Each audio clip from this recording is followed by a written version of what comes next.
नमस्कार, मी सायली नलवडे. मॅक्स वुमेन्सच्या आजच्या लाईव्हमध्ये आपलं स्वागत आहे. आजचा विषय आहे ट्रोलिंगनी नेमकं काय साध्य होणार. खूप जवळचा शब्द आहे आपल्या सगळ्यांना, खूप जवळचा वाटणारा आणि रोजच्या आयुष्यामध्ये हा उच्चारला जाणारा शब्द आहे. आणि सध्या हा प्रश्न का पडतोय की ट्रोलिंगनी नेमकं काय साध्य होणार ह्याचा सुद्धा सगळ्यांना अनुभव येतोय किंवा आपण सगळेजण पाहतोय. कारण गेल्या अनेक दिवसांपासून सोशल साईट्सवरती वेगवेगळ्या पद्धतीचं ट्रोलिंग चालू आहे. नेमकं हे ट्रोलिंग का केलं जातं आहे किंवा कुणाला केलं जातं आहे किंवा या ट्रोलिंगचा फायदा काय होतोय किंवा हे ट्रोलिंग म्हणजे नेमकं काय आहे हे आपण सगळं समजावून घेऊयात आजच्या या लाईव्हमध्ये. मुळात ट्रोलिंग हे काही आत्ता केलं जात नाही आहे, तर गेल्या अनेक वर्षांपासून ट्रोलिंग हे केलं जातं आहे. तर सोशल मीडियाच्या कोणत्या प्लॅटफॉर्मवरती ट्रोलिंग केलं जातं आहे असा जर पहिला प्रश्न असेल तर सगळ्यात जास्त सोशल साईट्सच्या फेसबुक आणि ट्विटर या दोन माध्यमांमधून ट्रोलिंग हे केलं जातं आहे. विशेषतः करून फेसबुकवरती ट्रोलिंगचं जे काही प्रमाण आहे ते सर्वाधिक आहे असं म्हणायला हरकत नाही आहे. कारण फेसबुक वापरणारा एक वेगळा वर्ग आहे आणि ट्विटर वापरणारा हा एक वेगळा वर्ग आहे. गेल्या अनेक दिवसापासून महाराष्ट्रामध्ये म्हणजे अगदी आपण सगळेजण अनुभवतोय की महाराष्ट्रामध्ये जर पाहायला गेलं तर अनेक राजकीय नेत्यांना ट्रोल केलं जातं. हे ट्रोल काही फार नवीन आहे किंवा हे जे ट्रोल होणारे नेते मंडळी आहेत ते फार नव्यानं ट्रोल होत आहेत असं काही नाही आहे किंवा महाराष्ट्रसुद्धा ट्रोल या प्रकाराला पहिल्यांदा सामोरं जातं असंही काही नाही आहे. परंतु आत्ताची जी ट्रोलिंगची पद्धत आहे ती पद्धत बदललेली आहे. त्याच्यासाठी आपण सगळ्यात पहिल्यांदा समजून घेऊया की ट्रोल म्हणजे काय. तर एखाद्या व्यक्तीला किंवा एखाद्या पक्षाला, मग ती एखादी राजकीय व्यक्ती असू देत, सामाजिक असू देत किंवा कोणी स्वतंत्र व्यावसायिक असू देत, अशा व्यक्तीला जाणीवपूर्वक स्वतःच्या हेतूसपरस्पर त्या व्यक्तीचे वीक पॉईंट्स म्हणजे त्याचा वर्ण किंवा त्याचं दिसणं असेल किंवा त्याचे लँग्वेज असेल किंवा त्याची बॉडी लँग्वेज आहे, अशा इतर अनेक गोष्टींवरून टार्गेट केलं जातं आणि त्याचं मानसिक खच्चीकरण केलं जातं. याला आपण ट्रोलिंग असं म्हणतो. तर यातून आत्ता जर पाहायला गेलं तर महाराष्ट्राच्या राजकारणामध्ये आपण आता पाहतोय तर जे काही ट्रोलिंगचं प्रमाण आहे ते सर्वाधिक जास्त आहे. त्याच्यामध्ये महाराष्ट्राच्या अनेक नेते मंडळींना या ट्रोलिंगला सामोरं जावं लागतंय. ज्या नेते मंडळींनी गेल्या अनेक वर्षामध्ये स्वतःला फेसबुक वीर म्हणून सुद्धा उपाधी मिळवून घेतलेली होती आणि लोकांची वाहवा मिळवली होती, अशी अनेक नेते मंडळी सध्याच्या काळामध्ये आत्ता ट्रोलिंगला फार वाईट पद्धतीने सामोरे जाताना आपल्याला दिसतात. ट्रोल करणाऱ्या व्यक्ती नेमक्या कोण आहेत किंवा ट्रोल करणाऱ्या व्यक्ती नेमकं काय करतात. ट्रोल करणाऱ्या व्यक्ती या मुळात दोन विचारांच्या किंवा दोन विचारधारांना अनुसरून आहेत. त्या वेगवेगळ्या पक्षाच्या आहेत आणि त्यांचे फॉलोअर्स पण वेगळे आहेत. या सगळ्यामध्ये ह्या व्यक्ती जाणीवपूर्वक समोरच्या व्यक्तीला टार्गेट करतायत आणि त्या व्यक्तीला कुठेतरी पॅनिक करण्यासाठी, त्याचं मॉरल डाऊन करण्यासाठी त्याच्या विरुद्धची माहिती किंवा त्याची कुठलीही पर्सनल माहिती की जी आत्तापर्यंत पब्लिश झाली नाही आहे त्या मुद्द्यांना धरून ते ट्रोल करतात. ट्रोल करतानाचे अनेक मुद्दे निवडले जात आहेत. तर त्याच्यामध्ये काही मुद्दे असे आहेत की ते फार पर्सनल मुद्दे घेतले जातात. आता ट्रोल होणं आणि ट्रोल केलं जाणं हा दोन प्रकार आहेत. तर ट्रोल होणं म्हणजे नेमकं काय आहे, तर एखाद्या व्यक्तीला एखाद्या मुद्द्यावरून, जो मुद्दा त्याची चूकही नाही आहे पण जाणीवपूर्वक ओढून ताणून एखादा मुद्दा तयार करून ट्रोल केलं जातं. आणि काही ठिकाणी एखाद्या व्यक्तीचं एखादं स्टेटमेंट असेल किंवा एखाद्या व्यक्तीने बेजबाबदारपणे केलेलं एखादं कृत्य असेल, त्या गोष्टी अंडरलाईन करून त्या व्यक्तीला या सोशल साईट्सच्या माध्यमातून अनेक नेते मंडळींना, नेटिझन्स असतील किंवा काही ट्रोलर्स असतील किंवा इतर पक्षाचे लोक असतील, हे समोरच्या व्यक्तीला जाब विचारतात आणि तो माणूस नॅचरली ट्रोल होत जातो. याचा परिणाम अनेक नेते मंडळींना झालेला आपण बघतोय. गेल्या 5 वर्षामध्ये, 5 ते 7 वर्षामध्ये आपण बघतोय महाराष्ट्राच्या राजकारणामध्ये अजित पवार असतील, अशोक चव्हाण असतील, अगदी पंकजा मुंडे असतील, सुप्रिया सुळे असतील, देवेंद्र फडणवीस असतील, या अशा अनेक नेते मंडळींना या ट्रोलर्सचा सामना करावा लागलाय. आणि आपणही पाहिलेलं आहे की या ट्रोल केल्यामुळे त्या व्यक्तींच्या इमेजवरती त्याचा परिणाम झालेला आहे. आज सोशल साईट्सवरचे ट्रोलिंग हे काही लोकांपुरतं मर्यादित जरी असलं, जे युजर्स आहेत त्यांच्यापुरतं, पण त्याचा परिणाम हा या नेते मंडळींच्या राजकीय करिअरवरती होताना आपण पाहतोय.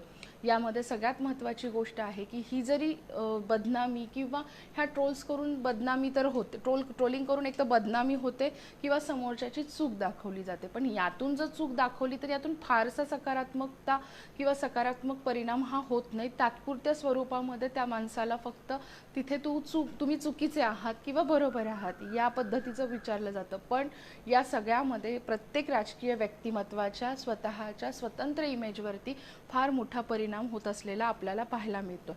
पण या सगळ्यामध्ये महत्त्वाची बाब जर पाहायला गेलं तर महाराष्ट्राच्या राजकारणामध्ये सोशल साईट्सवरून प्रचार यंत्रणा राबवली गेली किंवा प्रत्येकजण आपल्या स्वतःच्या गुड पब्लिसिटीसाठी म्हणून आपले स्वतःचे फेसबुक पेजेस किंवा स्वतःचे पर्सनल अकाउंट्स वापरतात. तर या सगळ्यामध्ये सगळ्यात महत्त्वाची गोष्ट अशी येते की या प्रत्येकाने आपापल्या पोस्ट टाकल्यानंतर येणाऱ्या कमेंट्स ह्या आपण कधीही थांबवू शकत नाही किंवा थोपवू शकत नाही. जरी सेटिंग असेल तरी प्रश्न हा विचारला जातो की ह्या सेटिंग्समध्ये चेंजेस करून कमेंट्स का थोपवल्या गेल्या किंवा काय. त्यामुळे या राजकारणामधल्या प्रत्येक नेते मंडळींना सध्याच्या परिस्थितीमध्ये अलर्ट राहावं लागतंय, ते सर्वात जास्त सोशल मीडियावर. सध्या कोरोनाच्या प्रादुर्भावामुळे अनेक नेते मंडळींना नागरिकांपर्यंत पोचता येत नाही आहे किंवा कुठलेही कार्यक्रम घेता येत नाही. त्याच्यामुळे कदाचित त्यांच्या मनात हा फील असेल की आपण आता कुणाच्याही टीकेला बळी पडत नाही आहे. पण असं नव्हतं. गेल्या 2 महिन्यामध्ये दाखवून दिलेलं आहे की 2 महिन्यामध्ये प्रत्येक फेसबुक युजर असेल किंवा जे काही नेटिझन्स आहेत त्यांनी हा दाखवून दिलेलं आहे की नेते मंडळी आमच्यासमोर नाहीत आली तरीसुद्धा आम्ही नेते मंडळींना जाब विचारू शकतो. त्यांनी आमच्यासाठी काय केलं आहे किंवा ते काय करतात याची अनुभूती बघतोय. गेल्या 5 वर्षामध्ये जे फेसबुक वीर म्हणून आपण सगळ्यांना बघतो की अनेक नेते मंडळी होती की ती भारतीय जनता पार्टीची होती, त्यांना आता सध्या फार वाईट पद्धतीने ट्रोल केलं जातं. या सगळ्यामध्ये सगळ्यात जास्त जर ट्रोल कुणाला केलं जातं जर म्हटलं गेलं आत्ताच्या ह्याच्यात तर ते भारतीय जनता पार्टीला. पण हे ट्रोलिंग होतंय का? मुद्दा काय आहे? अचानक कोरोनाच्या प्रादुर्भावाच्या सुरुवातीला महाराष्ट्रातून किंवा थेट नाही पण इनडायरेक्टली असं काही भारतीय जनता पार्टीकडून सांगण्यात आलं किंवा निरोप देण्यात आले की PM फंडसाठी कोरोनाचा निधी देण्याचा. या सगळ्यामध्ये अपील जरी कोरोनाच्या निधीसाठी PM फंडला जरी झालं असेल तरी महाराष्ट्र फंडला किंवा CM फंडला झालेलं नाही आहे. याच्यातून टार्गेट झाले ते भारतीय जनता पार्टी आणि इथून सुरुवात गेल्या 2 महिन्यापासून चालू झाली ती महाराष्ट्रामध्ये ट्रोलिंगला. याच्यामध्ये महत्त्वाची गोष्ट अशी की ज्यावेळेस नेटिझन्स आणि यामध्ये जर ट्रोलर्स विचारतच होते की भारतीय जनता पार्टी ही महाराष्ट्रात CM फंडला न देता PMO फंडला का देते, त्याचबरोबर हा जाब विचारताना जे कॉमन नेटिझन्स आहेत, जे सर्वसामान्य नागरिक आहेत, हे सुद्धा भारतीय जनता पार्टीला प्रश्न विचारताना आपल्याला दिसत गेलं. आणि त्याच्यामुळे गेल्या 2 महिन्यापासून सोशल साईट्सवरती तर सर्वात जास्त ट्रोल कोण होत असेल तर ते भारतीय जनता पार्टी होत असेल.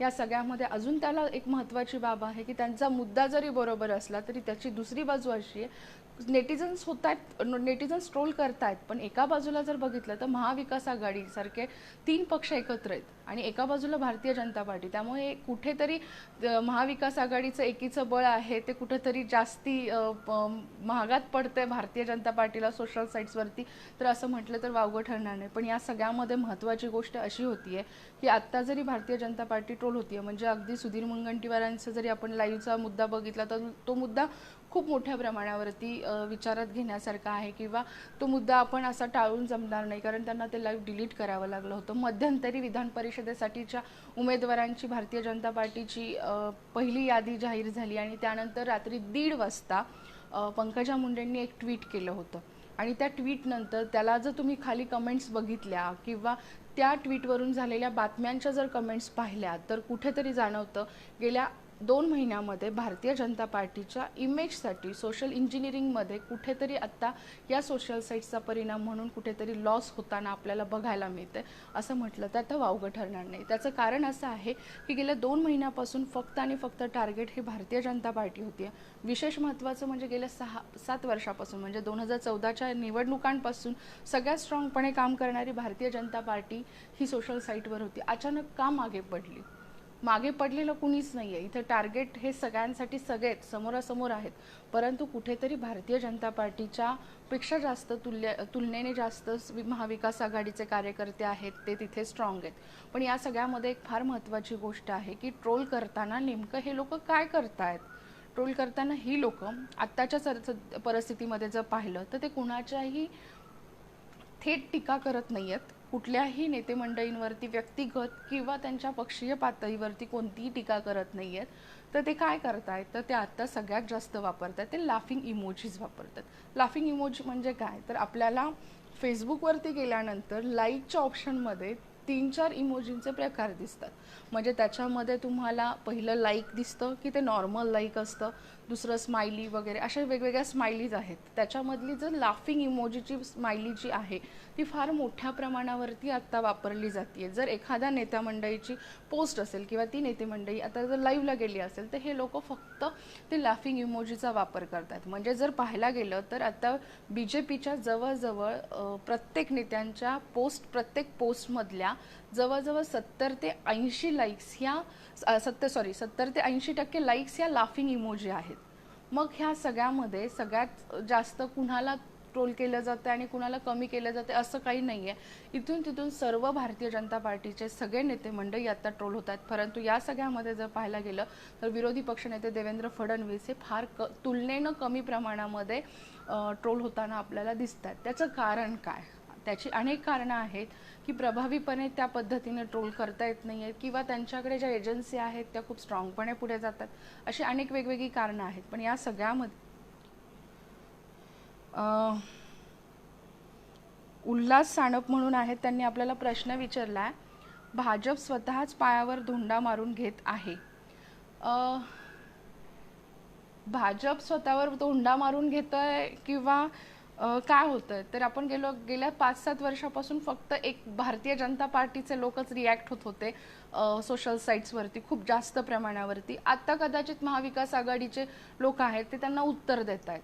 कुठंतरी ट्रोलिंग हाच मुळात ट्रोलिंगचा महत्त्वाचा मुद्दा आहे. तुम्ही आज बोलल्यानंतर उद्या तुम्हाला कोणी बोलणार नाही असं म्हणता येत नाही. सोशल साईट्सवरती तुम्हाला हेच दाखवावं लागेल, तुम्ही आजही बोला, उद्याही बोला आणि कायमस्वरूपी बोलत राहायचं.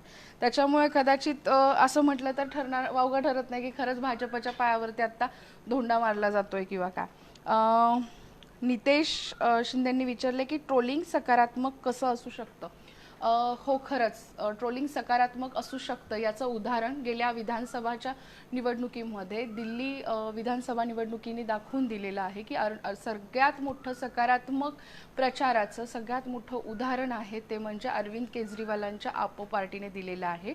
कारण जर पाहायला गेलं तर सोशल साईट्सचा सगळ्यात जास्त वापर हा आत्ता दिल्ली इलेक्शनमध्ये झालेला आपल्याला पाहायला मिळाला की प्रचारासाठी आणि लोकांपर्यंत पोहोचण्यासाठी त्यांनी सगळ्यात जास्त वापर केला तो सोशल मीडियाचा. आणि त्याच्यातून त्यांनी वेगवेगळ्या मुद्द्यांनी आणि वेगवेगळ्या माध्यमातून ते लोकांच्या जवळ गेले. पण या सगळ्यामध्ये जात असताना समोरचे दोन्ही पक्ष त्यांच्यावरती खूप जास्त प्रमाणावर टीका करत असताना त्यांनी त्या टीकेला उत्तर न देता कुठंतरी पॉझिटिव्ह विचार किंवा आम्हाला नागरिकांसाठी काय करायचं आहे ते प्रॉमिसिंग, या 2 गोष्टींवरती त्यांनी विचार केला आणि त्यांनी आपलं मत आहे ते नागरिकांपर्यंत पोहोचवण्यासाठी यशस्वी ठरले. आणि त्यांना कुठंतरी त्या मतदान प्रक्रियेतून जो काही विजय मिळाला आणि तिथं उत्तर आलं की ट्रोलिंग हे म्हणजे कुठेतरी सकारात्मक पद्धतीने प्रचार केल्यामुळे आणि ट्रोलिंग टाळून जर सकारात्मक पद्धतीने विचार केला तर तिथे यश मिळू शकतं. याचा पूर्ण देशाला अरविंद केजरीवालांच्या आपणे फार मोठा धडा दिलेला आहे आणि प्रत्येक पक्षाने तो खरं तर पुढे नेण्यासारखा आहे, कारण ते फार महत्त्वाचं आहे. दुसरी अजून महत्त्वाची गोष्ट म्हणजे आपण जे बोलत होतो की आता ट्रोलिंगमध्ये नेमकं ट्रोलिंग होत असताना नेमकं कुठल्या बाबी होत आहेत किंवा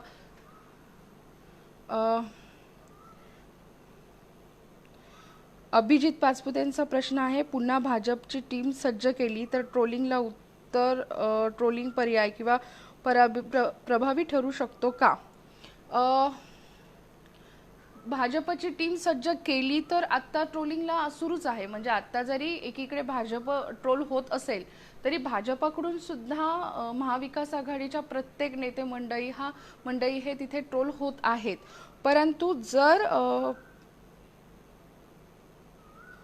पण ट्रोलिंगनीच उत्तर देणं हे प्रभावी ठरू शकतं का, तर हो ठरू शकतं. पण ते तितकंसं काही कायमस्वरूपी टिकणारं किंवा त्यातून फार मोठा फायदा सर्वसामान्यांचा होईल असं नाहीये. ती फक्त तात्पुरती वेळ मारून नेणं आहे. त्यापेक्षा कुठंतरी ट्रोलिंगने उत्तर देण्यापेक्षा मुद्द्याला मुद्दा देत पुढं जाणं फार महत्त्वाचं आहे, जेणेकरून त्याच्यामधून काहीतरी फायदा होईल आणि एक कुठेतरी पॉझिटिव्हिटी आहे ती लोकांपर्यंत पोचली जाईल. गणेश कुंभारांचा प्रश्न आहे, ट्रोलिंगमुळे एखादा राजकीय नेता डिप्रेस झाला तर? फार महत्त्वाचा आणि मोठा प्रश्न आहे. अनेक नेते मंडळी आत्ता आपल्याला दिसतंय की ट्रोलिंगमुळे डिप्रेस होत आहे आणि याचं कुठंतरी उदाहरण आहे सुधीर मुनगंटीवारांचं झालेलं लाईव्ह डिलीट. का लाईव्ह डिलीट झालं, असं नेमकं काय झालं होतं? त्या लाईव्हमध्ये त्यांचा लाईव्ह लोकांपर्यंत पोचला होता त्यांचा प्रश्न, त्यांना लोकांपर्यंत जे सांगायचं होतं तेही व्यवस्थित पोचलं होतं, परंतु त्याच्यावर असलेल्या कमेंट्स आणि जे काही डिसलाईक होत्या त्याच्यामुळे, लाफिंग इमोजीजमुळे कुठे ते त्यांना असं वाटलं किंवा पॅनिक झालं किंवा मॉरल डाऊन झाल्यामुळे त्यांनी ते डिलीट केलेलं होतं त्यांचं फेसबुक लाईव्ह. त्याचं एक उदाहरण आहे की खरंच एखादं राजकीय नेते मंडळी फेसबुक लाईव्हमुळे डिप्रेस होऊ शकतात का? तर होऊ शकतात. कारण आत्ता सोशल मीडिया किंवा सोशल साईट्सचा जो काही आपण वापर चांगल्या गोष्टीसाठी करतो तशीच त्याची नकारात्मकता आहे. ते दुधारी शस्त्र आहे. त्याचा वापर कसा करणं किंवा कसा नाही केला पाहिजे याचा सगळ्यात जास्त हे समजणं कुठल्याही राजकीय व्यक्तिमत्वासाठी फार महत्त्वाचं आहे. कारण कुठल्याही राजकीय व्यक्तिमत्वानं फक्त सोशल साईट्सवरून स्वतःची इमेज केलेली नसते, तर त्या इमेज तयार करण्यासाठी अनेक काळ गेलेला असतो आणि आज तो स्वतःच्याच करिअरसाठी किंवा राजकीय करिअरसाठी एक त्यांनी स्ट्रगल केलेलं असतं आणि त्यातून पुढे येत असताना जेव्हा अशा पद्धतीचं एखाद्या मुद्द्यावरून ट्रोल केलं किंवा कुणी जर काही बोललं तर त्या व्यक्तीच्या कुठेतरी इमेजला धक्का लागतो आणि आपण एवढं मिळवलेलं आहे ते एका ट्रोलिंगमुळे ते गमावू शकतो का, असा विचार आहे तो या मंडळींच्या मनात येऊ शकतो. त्याच्यामुळे राजकीय व्यक्ती ह्या ट्रोलिंगमुळे डिप्रेस होतात आणि अजूनही त्या होतील. त्याच्यासाठी कुठेतरी सगळ्यांनी मिळून, जे काही ट्रोलर्स आहेत किंवा राजकीय पक्ष आहेत, त्यांनी हा विचार करायला पाहिजे कुणाच्याही व्यंगावर, शरीरावरती किंवा त्यांच्या पर्सनल कुठल्याही गोष्टींवरती ट्रोल करणं टाळावं. आता यासाठी कायदे नाही आहेत ट्रोलिंग थांबवण्यासाठी किंवा ट्रोलिंगला अटकाव घालण्यासाठी. अजूनही सायबर लॉ आलेला नाही आहे. कारण ट्रोलिंग जितकं सोशल साईट्सवरती लाईक, कमेंट या सगळ्या गोष्टींबरोबर ट्रेंड, ट्रोलिंग हे तितकेच गरजेचे शब्द आहेत आणि सोशल साईट्ससाठी लाईक जितके पूरक आहेत, लाईक्स असणं जितकं पूरक आहे तितकंच ट्रोलिंग होणं सुद्धा पूरक आहे. त्यानुसार ट्रेंड पुढे चालतात. त्याच्यामुळं सायबर लॉ तिथं किती प्रमाणावरती अजूनही स्ट्रॉंग केला तर किती प्रमाणावरती अंमलात आणता येईल किंवा पुढे जाता येईल हे माहीत नाही आहे. पण प्रत्येकाने जर हा विचार केला की जर आपण मुद्द्याला मुद्दा देऊन तिथे जर बोलत राहिलं, कमेंट टाकत राहिलं किंवा लिहितं राहिलं जे काही आपण स्वतःची मतं व्यक्त करतो तर ते फार फायद्याचं ठरेल. त्याच्यामुळे कुठलीही राजकीय व्यक्तीच्या पर्सनल इमेजवरती फायदा न होता त्याच्या करिअरवरती कुठल्याही प्रमाणावरती लॉस होणार नाही आणि ती व्यक्ती डिप्रेस होण्यावाचून वाचू शकेल. रविराज कदम, एखादी व्यक्ती ट्रोल होत असेल तर त्याला सामोरे कसे जायचे? एखादी व्यक्ती जर ट्रोल होत असेल तर त्या व्यक्तीने सगळ्यात पहिल्यांदा आपण ट्रोल का होतो आहोत, नेमकी आपली कुठली चूक आहे त्याच्यामुळे आपण ट्रोल झालेलो आहोत, हा पहिला स्वतःचा विचार स्वतः केला पाहिजे. दुसरी महत्त्वाची गोष्ट आहे, जितक्या कमेंट्स येत आहेत, निगेटिव्ह कमेंट्स येत आहेत, त्याला रिप्लाय देणं टाळावं. कारण एखादा तुम्ही मुद्दा बोलल्यानंतर समोरची व्यक्तीसुद्धा त्याच पद्धतीने तुम्हाला प्रत्युत्तर करणार आहे. त्यामुळं तुम्ही सगळ्यात पहिल्यांदा स्वतः रिॲक्ट त्या गोष्टीवर होऊ नका.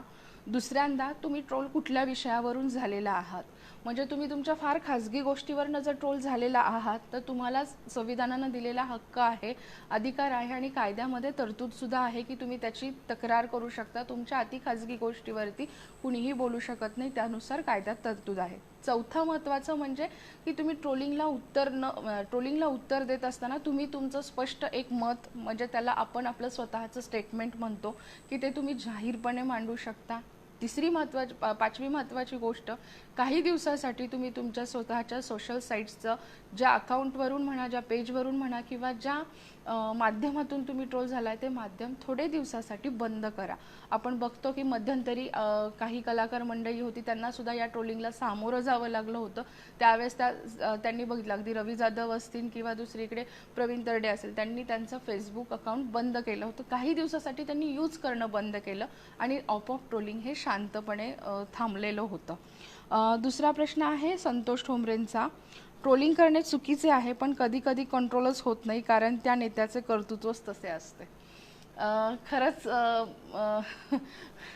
पॉइंट आहे हा. कारण मी म्हटलं पहिल्यांदा की ट्रोलिंग करताना एक आहे की एक जाणीवपूर्वक ट्रोलिंग केलं जातं किंवा एखाद्या व्यक्तींच्या चुका किंवा त्यांची स्टेटमेंट किंवा त्यांचं चुकीचं वागणं लोकांसाठीचं जे आहे, लोकांसाठीचं आहे त्याबद्दलचं, त्याच्यावरून होतं. आता जर अशी गोष्ट असेल की एखाद्या व्यक्तीला कंट्रोलच होत नाही, म्हणजे थोडक्यात त्या व्यक्तीला चीड आणली जाते, मग समोरच्या व्यक्तिमत्वाने स्वतः विचार करायला पाहिजे की आपण असं म्हटलं की मी ट्रोल होतोय किंवा मी ट्रोल होतीये, पण मग माझं काही चुकत असेल तर मी ट्रोल होणं योग्य आहे का? तर हो, योग्य आहे. कारण आपण चुकतोय ना म्हटल्यावरती समोरचे बोलणार आहेत. पण या सगळ्यामध्ये समोरच्यांनी पण ट्रोल करताना म्हणजे अगदी आता विकी म्हणे की ट्रोल कंट्रोल होत नाही, तर समोरच्या व्यक्तीने स्वतःवरती अटकाव घातला पाहिजे की आपण समाज माध्यमांमध्ये किंवा सामाजिक स्तरावरती आपण आपली इमेज कशी राखली पाहिजे. जर त्या व्यक्तिमत्वाने तसं जर स्वतः जर ते तत्व पाळली किंवा त्या गोष्टी जर फॉलो केल्या, तर नेटिझन्सला असे प्रश्न पडणार नाहीत की ते कंट्रोल होत नाही किंवा त्यांनी हे करावं. त्यामुळे फार महत्त्वाची गोष्ट आहे आजकालच्या प्रत्येक नेतेमंडळींसाठी त्यांचा बायोडेटा हा आता फाईलमध्ये पॅक झालेला नाही आहे किंवा काही नाही आहे. त्यांचा बायोडेटा आजच्या सोशल साईट्सवरती त्यांची असलेली इमेज आहे. आज प्रत्येक राजकीय व्यक्तिमत्व असतील, सामाजिक असतील किंवा अधिकारी वर्ग असतील, जी काही लोकांच्या हिताची आहेत किंवा सर्वसामान्यांसाठी ज्या लोकांचा फायदा आहे किंवा त्यांच्या गरजा पुरवणारे जी काही व्यक्तिमत्व आहेत, त्यांनी सगळ्यात पहिल्यांदा सोशल मीडिया हा त्यांचा आता आरसा झालेला आहे हे समजून घेणं आवश्यक आहे. कारण तिथं तुम्ही स्वतःची जरी अकाउंट नसतील तरी अशा अनेक मंडळी आज आपल्याकडे आहेत की त्यांचे स्वतः सोशल साईट्सवरती अकाउंट नाही आहेत, पेज नाही आहेत किंवा काही नाही, तरीही त्या व्यक्तींचे फॉलोअर्स असतील किंवा त्यांच्या अगेन्स्ट बोलणारे असतील की तिथे वेगवेगळ्या विषयांवरती टिप्पणी करतात. त्याच्यामुळे मला असं वाटतं की आजकाल सगळ्यांना म्हणजे आपल्याकडे म्हटलं जातं बाप दाखव नाही तर श्राद्ध घाल, तशासाठी आता सोशल मीडियासाठी ही आता एक सगळ्यात मोठी म्हण आहे आणि तिथं ती वापरली जाती असं म्हटलं तर चालेल. कारण प्रत्येकाला आपलं मत मांडण्याचा जसा अधिकार आहे तसा समोरच्या आपण निवडून दिलेल्या प्रत्येक लोकप्रतिनिधीला असेल किंवा व्यक्तींना असेल आपल्याबद्दलचा प्रश्न विचारण्याचाही अधिकार आहे. त्याच्यामुळे फार महत्त्वाची गोष्ट राहते राजकीय नेतेमंडळींच्या इमेजमध्ये. आता जर आपण विचार केला की फेसबुक वापरणाऱ्या युजर्सची संख्या आत्ताच्या पटीने तर खूप जास्ती आहे. साधारणपणे ट्रोलिंगला सुरुवात झालेली होती ती 2012 पासून झाली असं म्हणायला हरकत नाही आहे. कारण आपल्याकडे त्यावेळेस सोशल साईट्स ह्या फक्त पाहण्यासाठी आपण वापरत होतो. त्यानंतर 2012 नंतर लोक लिहिती झाली. आज सोशल साईट्सवरती लिहिणाऱ्यांची संख्या खूप मोठ्या प्रमाणावरती आहे. मग त्याच्यामध्ये अनेक वेळा काही लोक आहेत जे ट्रोलर्स आहेत किंवा काही पेड व्यक्ती आहेत, ह्या जाणीवपूर्वक एखादं मत मांडत जातात आणि तो ग्रुप पुढे ते फॉरवर्ड करत आणि ते कॅरी फॉरवर्ड केलं जातं. पण या सगळ्यामध्ये एखाद्या व्यक्तीची इमेज फार प्रमाणावरती लॉस होताना आपल्याला बघायला मिळतं. मग याच्यामध्ये महत्त्वाची गोष्ट आहे की नेतेमंडळींनी किंवा स्वतः नेटिझन्सनी आपण जे वाचतोय ते स्क्रोलिंगनुसार खाली न जाऊ देता आपण ज्या काही गोष्टी तिथे पाहतोय त्याची शहानिशा करून मग मत व्यक्त करणं फार महत्त्वाचं राहतंय. कारण त्याच्यावरती सर्वस्वी सगळ्या गोष्टी अवलंबून राहतात. आता दुसरा महत्त्वाचा मुद्दा आहे की ट्रोलिंगला रोखण्यासाठी काय केलं पाहिजे. तर ट्रोलिंगला रोखण्यासाठी काय केलं पाहिजे असं म्हणत असताना सगळ्यात महत्त्वाचा मुद्दा आहे की ट्रोलिंग रोखता येणं शक्य नाही आहे. कारण ट्रोलिंग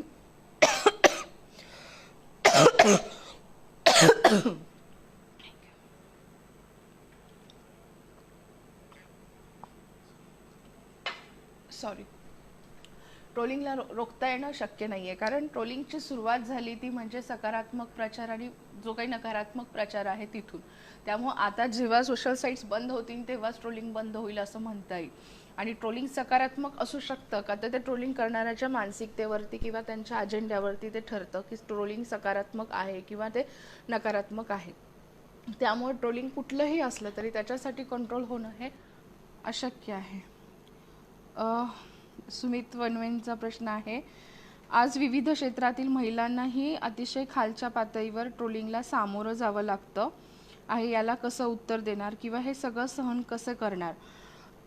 खरी गोष्ट आहे. ट्रोलिंगमध्ये जितके म्हणजे आता जर आपण पाहिलं की राजकीय जितकी व्यक्तिमत्व आहेत त्याच्यामध्ये अनेक महिला व्यक्तिमत्वसुद्धा आहेत. आणि या सगळ्यामध्ये फार महत्त्वाची गोष्ट राहते आहे की आज अनेक महिलांना ट्रोलिंगला सामोरं जावं लागतं. आपण याच्यामध्ये बघतो की एक तर मुळात महिला राजकारणात किंवा समाजकारणात येत नाहीत हा एक पहिला मुद्दा असतो किंवा प्रश्न असतो. आणि त्यातून असं होणारं ट्रोलिंग म्हणजे कुठंतरी त्यांचे पाय मागे खेचणारं असतं. कारण असं होतं की जेव्हा एखाद्या व्यक्तीचा आरसात जे समाज माध्यम आहे तिथं जर काही एखाद्या व्यक्तीबद्दल टिप्पणी केली तर ते फार महत्त्वाचं ठरतंय त्या व्यक्तीच्या पर्सनल आयुष्यासाठी. आपण आता सध्या बघू शकतो की आपल्याकडे ट्रोलिंग होणाऱ्या महिलांची संख्या खूप जास्ती आहे. मग याच्यामध्ये अगदी सुप्रिया सुळे आहेत, याच्यामध्ये पंकजा मुंडे आहेत, याच्यामध्ये चित्रा वाघ आहेत, याच्यामध्ये तृप्ती देसाई आहेत. या महिला स्वतःच्या राजकीय म्हणजे यांच्या बरोबरीने अनेक महिला आहेत, पण या महिला सगळ्यात जास्त ट्रोल होताना आपण बघतोय. पण या ट्रोल होत आहेत म्हणून यांचं काम कुठेही थांबलेलं नाहीये. हे सगळ्यात पहिल्यांदा जे ट्रोलर्स आहेत त्यांनी लक्षात घेणं फार महत्त्वाचं आहे. दुसरा महत्त्वाचा मुद्दा आहे की या ट्रोल कशामुळे होतात. मी स्वतः ऑब्झर्व करते ह्या चारही महिला ज्या मी बोलले की त्या सगळ्यात जास्त आत्ता सोशल साईट्सवर ट्रोल होत आहेत, त्या कुठल्याही पद्धतीने स्वतःच्या चुकीच्या निर्णयामुळे किंवा स्वतःच्या काहीतरी चुकीचा नागरिकांवरती परिणाम झालाय म्हणून ट्रोल होत नाहीयेत. या चारही महिला मी बघतेय की या सगळ्या महिला स्वतःच्या पर्सनल गोष्टीवरून नेटिझन्स त्यांना ट्रोल करतात.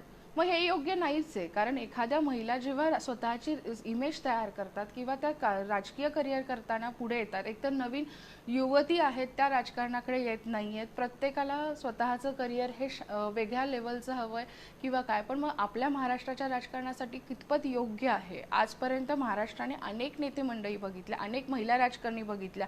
त्याच्यामध्ये आपण अनेक महिलांची नावं घेऊ शकतो. याच्यामध्ये आपण अगदी प्रमिलाताई चव्हाणांचं नाव आहे, याच्यामध्ये प्रभा राव आहेत त्यांचं नाव आहे.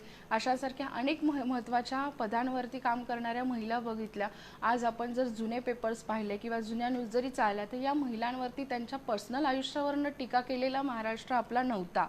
आज का होतंय. तुम्हाला हातात मतं मांडण्याचं माध्यम दिलंय, तर आज या महिलांवरती अशा पद्धतीने ट्रोल करणं कुठंतरी चुकीचं आहे किंवा आपल्या महाराष्ट्रासाठी हे अजिबातही मला नाही वाटत आहे की महाराष्ट्राच्या सदृढ लोकशाहीसाठी हे योग्य आहे आणि योग्य असेल. त्याच्यामुळे नेटिझन्सनी लक्षात घ्यायला पाहिजे. एक तर खूप कमी महिला राजकारणामध्ये येत आहेत किंवा समाजकारणामध्ये कार्यरत आहेत. त्यांना आपण ट्रोल करताना आपण त्यांच्या कामावरून ट्रोल केलं पाहिजे, ना की त्यांच्या पर्सनल आयुष्यावरनं ट्रोल केलं पाहिजे. याच्यामुळे नव्यानं राजकारणात येणाऱ्या मुली आहेत त्या मागे पडत आहेत. दुसरा प्रश्न आहे, एक मिनिट.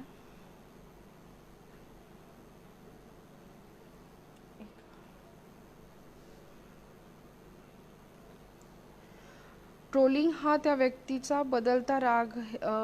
करण शिंदेचा प्रश्न आहे की पण ट्रोलिंग हा त्या व्यक्तीबद्दलचा रागही असू शकतो. हो नक्कीच. एखाद्या व्यक्तीने एखादी चुकीची स्टेटमेंट केलं असेल किंवा चुकीचं बोललेलं असेल किंवा एखादी व्यक्ती चुकीचं वागलेली असेल, त्याच्याबद्दल केलेलं मत व्यक्त करणं सुद्धा ट्रोलिंग. जसं मी बोलले की ट्रोलिंगचे दोन प्रकार आहेत की एखाद्या व्यक्तीच्या स्वतःच्या चुकीच्या वागणुकीमुळे किंवा स्वतःच्या चुकीच्या बोलण्यामुळे एखादी व्यक्ती ट्रोल होते, तिच्यावरती स्टेटमेंट दिलं जातात आणि पुढे जाऊन ती व्यक्ती टार्गेट होते आणि ती इनडायरेक्टली टार्गेट होते. डायरेक्टली कुणीही ट्रोलर्स त्यांच्या मागे जात नाही, ते स्वतःच्या चुकीमुळे ट्रोल झालेले असतात. त्याच्यामुळे असे ट्रोल झालेल्या व्यक्ती किंवा असे ट्रोल झालेल्या बद्दलचा जो काही राग व्यक्त केलेला आहे तो राग हा नॅचरल असू शकतो. तो तुम्ही आम्ही कुणीही करू शकतो. आता सगळ्यात महत्त्वाची गोष्ट आहे, ह्या सगळ्यामध्ये एखाद्या व्यक्तीवर राग व्यक्त करतानाचे नेटिझन्स किती आहेत आणि ट्रोलर्स किती आहेत. म्हणजे शेवटी असं आहे की विरोधकांना तुम्ही हातात आयतं कोलीत दिलं तर ट्रोलर्स लगेच त्या व्यक्तीवर हल्ला चढवतात आणि त्यानंतर त्या व्यक्तीचं राजकीय सामाजिक करिअर कुठंतरी धोक्यात येतं असं म्हटलं तरी हरकत राहणार नाही. आता हे ट्रोल करणारे मगासपासून बोलताना की ट्रोल करणाऱ्या व्यक्ती कोण असतात किंवा काय, हे ठराविक लोक आहेत किंवा ठराविक विचारधारा फॉलो करणारे व्यक्ती आहेत की त्या स्वतःच्या फायद्यासाठी किंवा स्वतःला एक आनंद मिळतो, मी माझ्या विचारधारेच्या असलेल्या पक्षांबरोबर काम करतोय आणि समोरच्याला जाब विचारतोय, अशा पद्धतीचे लोक असतात. असे ट्रोलर्स असतात. पण हे ट्रोलर्स जे आहेत ते राजकीय आश्रय असल्याशिवाय, राजश्रय असल्याशिवाय किंवा राजकीय व्यक्तींचा पाठिंबा असल्याशिवाय पुढे जाताना दिसत नाहीत. म्हणजे आत्ताच्या जर परिस्थितीमध्ये जर आपण पाहायला गेलं तर भाजपकडे जसे त्यांचे ट्रोलर्स आहेत, अगदी मध्यंतरी आपण बघितलं की जेएनयूचा विषय होता त्याच्या वेळेस पण जेव्हा ट्रोलिंगमध्ये जेव्हा अनेक ट्रोलर्स होते की त्यांनी ट्रोल केल्यानंतर त्यांना स्वतः मोदी किंवा अमित शहा किंवा स्मृती इराणी फॉलो करत होत्या. फार गंभीर गोष्ट आहे. आज त्याच पद्धतीने महाविकास आघाडीचे जे काही नेते मंडळी आहेत त्यांच्या खूप जवळचे कार्यकर्ते आहेत ते ट्रोलर्स म्हणून काम करतात. आता हे ट्रोलर्स म्हणून काम करताना आपण पण बघतोय की बाबा हे काय करतात, एका व्यक्तींचा ग्रुप जेव्हा समोरच्या व्यक्तीला बोलतो किंवा काय, त्यामुळे हे राजाश्रयाशिवाय ट्रोल होणं किंवा ट्रोलर्स हे जन्माला येऊ शकत नाही, हे तितकंच सत्य आहे. गणेश कुंभारांचा प्रश्न आहे, सोशल मीडियाच्या ट्रोलिंगला राजकीय नेते एवढे का घाबरतात? फार महत्त्वाचा प्रश्न आहे. का घाबरतात? कारण स्वतः आत्ता मी मगाशी बोलताना सांगितलं की आता तुमचं म्हणजे थोडक्यात 2014च्या निवडणुकीनंतर प्रचार यंत्रणा बदलली आणि कुठेतरी प्रत्येक नेते मंडळीला स्वतःचा जाहीरनामा किंवा बायोडेटा न्यायची गरज नाही, तर आता प्रत्येकाच्या फेसबुक पेजवरून निवडणुका लढवल्या जातात किंवा पक्षश्रेष्ठींसाठी सुद्धा तो तुमचा एक दिलेला रिझल्ट असतो असं म्हटलं तर ठीक वावगं ठरणार नाही. कारण रोजच्या दिवसामध्ये आम्ही किती नागरिकांसाठी काय करतो किंवा काय हे दाखवण्यासाठीचं सगळ्यात सोपं आणि हातातलं माध्यम म्हणून आता सोशल साईट्सकडे बघितलं जातं. पण या सगळ्यामध्ये जेव्हा एखाद्या व्यक्तीला निगेटिव्ह बोललं जातं किंवा एखाद्या व्यक्तीबद्दल जर चुकीचं बोललं तर हे त्याच्या पक्षावरती पण त्याचा परिणाम होतो, पक्षश्रेष्ठींवरती पण, आणि तितकाच तो नेटिझन्सवरती आणि त्याच्या जे काही वोटर्स आहेत त्यांच्यावरती सुद्धा तो परिणाम तितकाच होतो.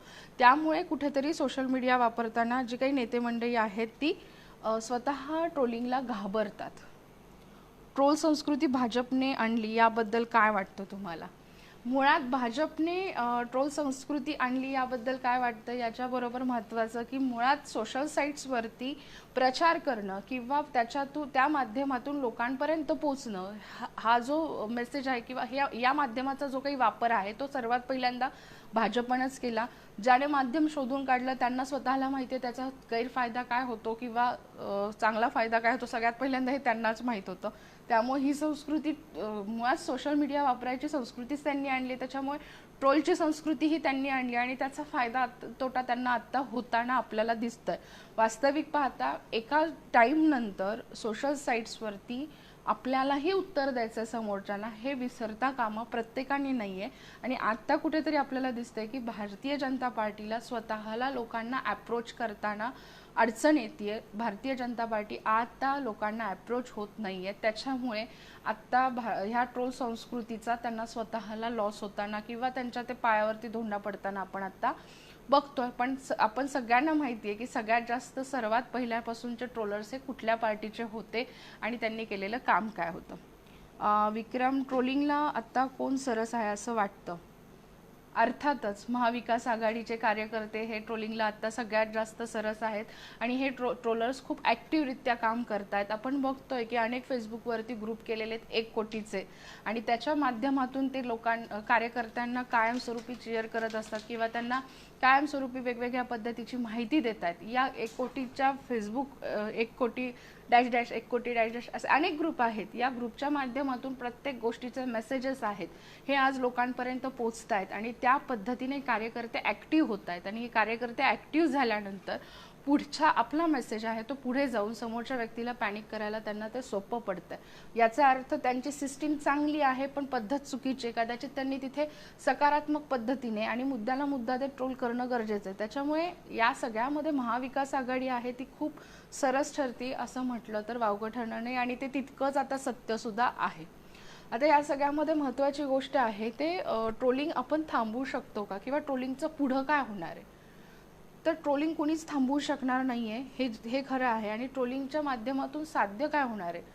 तर ट्रोलिंगच्या माध्यमातून साध्य होत असताना साध्य चांगली गोष्ट होईल त्याचबरोबरीनेच वाईट गोष्टही होऊ शकते. एखाद्या व्यक्तीला ट्रोलिंगच्या माध्यमातून स्वतःची इमेजसुद्धा करता येते आणि समोरच्याची इमेज खराबही करता येते किंवा बदनामीही करता येते. त्यामुळे ट्रोलिंगच्या माध्यमातून कायमस्वरूपी निगेटिव्ह गोष्टच समोर येते किंवा निगेटिव्ह गोष्ट घडते असं म्हणणं वावगं ठरतंय. कारण ते तुम्ही कशा पद्धतीने वापरता हे फार महत्त्वाचं राहणार आहे. आज आपण महाराष्ट्रामध्ये बघतोय की ट्रोलिंगचा इतका मोठा त्रास होतोय लोकांना. तर खरं होतोय का हा त्रास? तर खरंच होतोय. कारण ट्रोलिंग आता जे काही ट्रोलिंग होतंय म्हणजे आताचं खूप सरळ आणि सहज उदाहरण आहे की PM फंडाच्या जी काही अमाऊंट होती त्याच्यानंतर जे काही पैसे द्यायचे होते आणि त्याच्यानंतर जे काही लोकांनी केलेलं BJPसाठीचं ट्रोलिंग होतं आणि त्यानंतर कॉमन नेटिझन्सचं झालेलं मत होतं, या सगळ्याचा परिणाम आता भारतीय जनता पार्टीला होतोय. हे जितकं खरं आहे तितकंच त्याचा फायदा जो आहे तो आता महाविकास आघाडीला होतोय. पण मग ह्या सगळ्याला थांबवणं फार महत्त्वाची गोष्ट आहे. ते शक्य का होत नाहीये? या सगळ्यातून सगळ्यात महत्त्वाची गोष्ट आहे की आता आपण बघतो की या सगळ्यामध्ये जेव्हा पीएम केअर फंडला जेव्हा बद्दलचं मत जे काही भारतीय जनता पार्टीच्या बद्दलचं नेटिझन्सचं किंवा सामान्य नागरिकांचं बदललेलं आहे, त्याच्यामुळे बघतोय एक कुठेतरी इमेज आहे, त्या इमेजला धक्का पोचतोय. परंतु ही सगळी फार दीर्घकाळ चालणारी प्रक्रिया आहे. म्हणजे आपल्याला गेल्या 5 वर्षात जर बघायला मिळालं तर सगळ्यात पहिल्यांदा आपण एक उदाहरण घेऊया की 2014च्या निवडणुकीमध्ये प्रचार यंत्रणेमध्ये भारतीय जनता पार्टीने सोशल साईट्सचा वापर केला. त्याच्यानंतर 2019च्या निवडणुकीमध्ये सगळ्या पक्षांनी सोशल साईट्सचा वापर केला प्रचारासाठी. परंतु त्या सगळ्यामध्ये तिथेही नरेंद्र मोदी अग्रेसर ठरले. त्याच्या मागची कारणं होती. जेव्हा अनेक मुद्दे हे विरोधकांकडे होते, नोटबंदींपासून अगदी शेतकऱ्यांचे प्रश्न होते, अनेक मुद्दे होते, तरी सुद्धा जे काही विरोधक होते त्यांना तितक्या प्रमाणामध्ये मोदींना ट्रोल करता आलं नाही.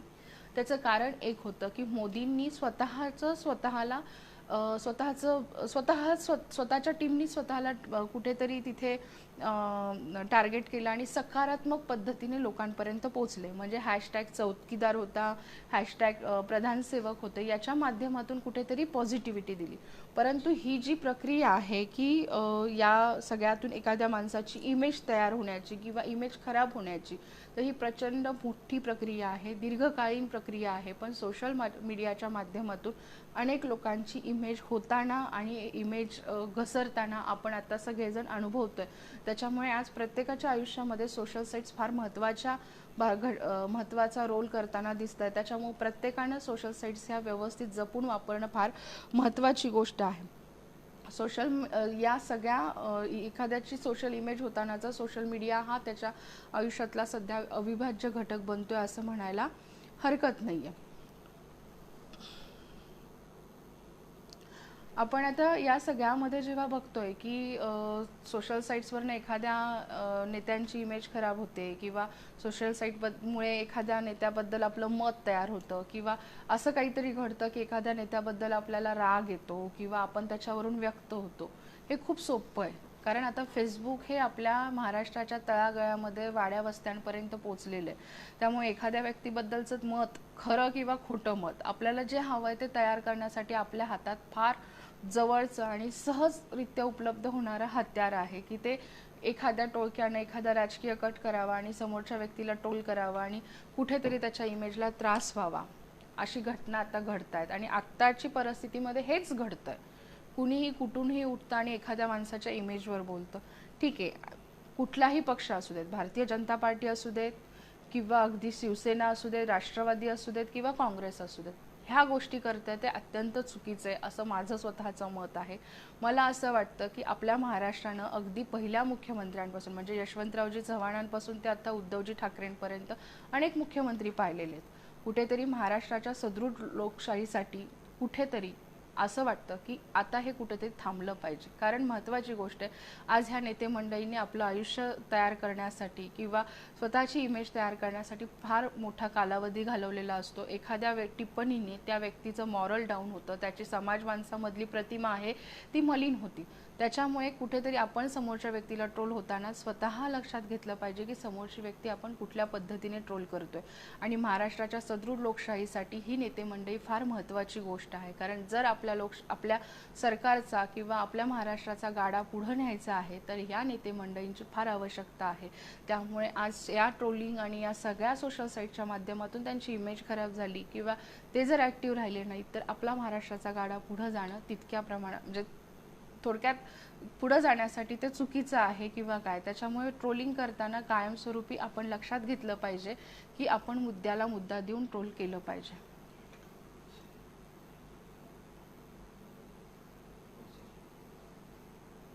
वैशाली मोरेंचा प्रश्न आहे, ही संस्कृती भाजपने आणली भारतात, भाषेचा दर्जा तर इतक्या खालच्या दर्जाचा असं वाटतं. संस्कृती भाजपने आणली किंवा ती इतर कुठल्या पक्षाने आणली, याच्यात विषय नाही आहे. विषय हा आहे की कोणत्याही पक्षाने आपल्या स्वतःच्या मर्यादा किंवा आपण आपला स्तर खाली नाही घेऊ दिला पाहिजे. कुठेतरी या सगळ्याला स्वतःचं कंट्रोल असणं गरजेचं आहे. किंवा कुठल्या प्रत्येक पक्षाने या सगळ्या सोशल साईट्सवरच्या ट्रोलिंगसाठी प्रत्येक पक्षाने आपली एक स्वतःची आचारसंहिता तयार करणं गरजेचं आहे.